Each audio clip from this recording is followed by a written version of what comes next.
백화점에서 물건을 사실 때 가격을 좀 깎아보신 적이 있나요?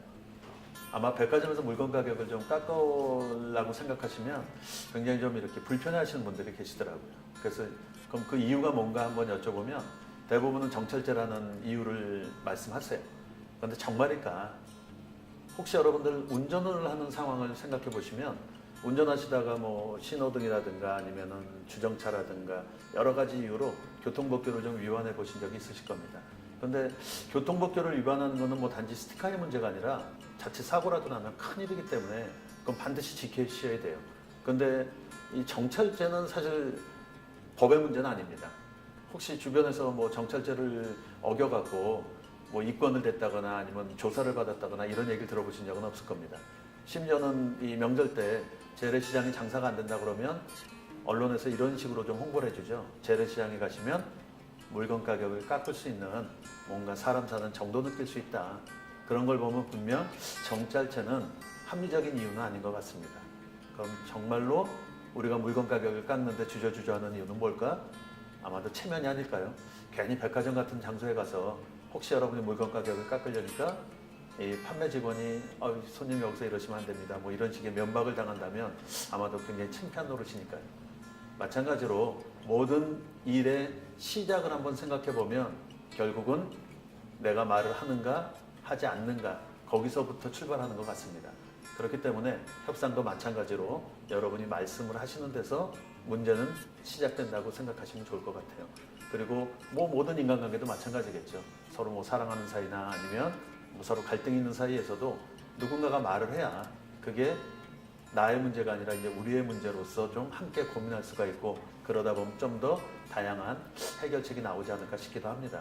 실제 우리 옛날 속담에서도 보면 뭐 감나무에 감이 열렸는데 그건 누가 먹을까? 뭐 당연히 따먹을 재주가 있는 사람들이 따먹을 것 같지만 사실은 전혀 따먹을 수 있지 못하는 어린아이 혼자서는 정말 따먹을 수 없다고 하더라도 그 아이는 할아버지의 힘을 빌어서 아마도 그 감을 자기 입에 넣을 수도 있을지도 모릅니다. 그렇기 때문에 협상에서 첫 번째 기억하실 일은 말하지 않고서는 아무것도 해결할 수 없다입니다. 물론 여러분이 말씀을 하신다고 해서 지금 이 자리에서 원하는 걸 늘 얻는 건 아닙니다. 하지만 그렇다고 하더라도 말을 하는 것이 얼마나 가치로운 일인지를 한번 생각해 보시면 뭐 결혼하셨다면 특히 아이가 있다면 아마 이런 경우가 있을 겁니다. 아이가 뭘 장난감 같은 걸 사달라고 했을 때 당장 사줄 수 없다고 하더라도 한 열흘이나 보름 정도가 지났을 때 여러분에게 조금은 이렇게 공돈 같은 돈이 생겼을 때 아마도 머릿속에 퍼뜩 떠올릴 수 있는 게 아이가 보름 전에 얘기했던 장난감이 아닐까 싶어요.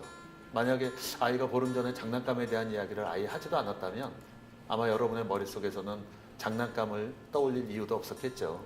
그렇기 때문에 우리는 가끔 협상이라는 걸 하다 보면 내가 말을 할까 말까 이렇게 망설이는 경우가 있는데 그거보다는 먼저 고민하실 일은 어떻게 말을 하는 것이 조금 더 효과적일까.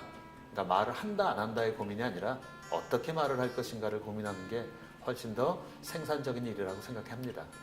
왜냐하면 우리 사람들한테는 또 이 이성만 있는 게 아니라 감정이라는 것이 있다 보니까 아침 출근길을 한번 생각해 보시면 옆 차선에 어떤 차가 여러분에게 양보를 해달라고 할 때 양보를 하시나요 안 하시나요? 물론 뭐 그걸 정해놓고 운전하시는 분은 없을 겁니다. 그날 아침에 몹시 기분이 좋다면 뭐 아마도 그 사람을 위해서는 아니겠지만 그 좋은 기분을 망치고 싶지 않아서 양보를 하는 경우가 대부분일 거고요.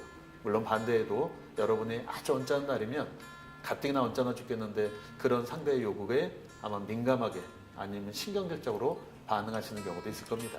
그렇기 때문에 항상 모든 세상살이에는 뭐 금도가 있다고 그러죠. 선을 넘으면 안 된다고 합니다. 하다못해 우리 뭐 어렸을 때 친구지간에도 아주 친한 사이라고 하더라도 가족은 건드리지 말라 뭐 이런 얘기도 한 적이 있듯이 그렇기 때문에 최근에 이런 시대적인 상황을 반영해서 넛지라는 말도 아마 들어보셨을 겁니다.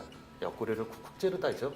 그러니까 뭔가 강압적으로 여러분이 상대한테 원하는 것을 요구하는 것이 아니라 옆구리를 툭툭 찔러가면서 뭔가 부드럽게 상대에게 자신이 원하는 것을 이야기했을 때 훨씬 얻어지는 것이 많다는 뜻일 겁니다.